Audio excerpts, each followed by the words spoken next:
બનાસકાંઠા જિલ્લામાં કાંકરેજ તાલુકાના ઇન્ચાર્જ વિજયભાઈ ચૌધરી મામલતદારના જણાવ્યા અનુસાર સર્વેયરની માપણી સીટ અનુસાર નિયત સમયમાં દબાણ કરનાર શખ્સ દ્વારા જાતે જ દબાણ દૂર કરવામાં નહીં આવે તો પોલીસ કાર્યવાહી કરવામાં આવશે। 10 જેટલા દબાણ કરતા અગાઉ દબાણ દૂર કરવા માટે નોટિસ આપવામાં આવી છે।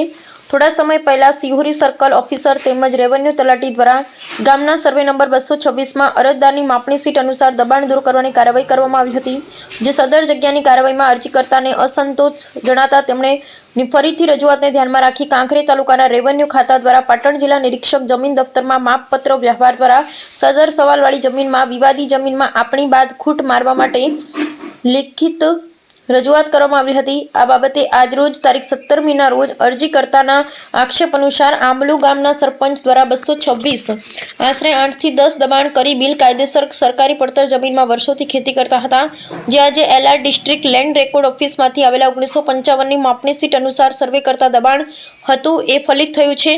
1955ની માપણી સીટ અનુસાર 60 હેક્ટર એટલી જમીનની માપણી સીટ અનુસાર લેન્ડ જૂનો સર્વે નંબર 89 અને નવો સર્વે નંબર 226 એનું સ્થળ માપણી કરવામાં આવી હતી। રામજીભાઈ રાયગોર, બનાસકાંઠા।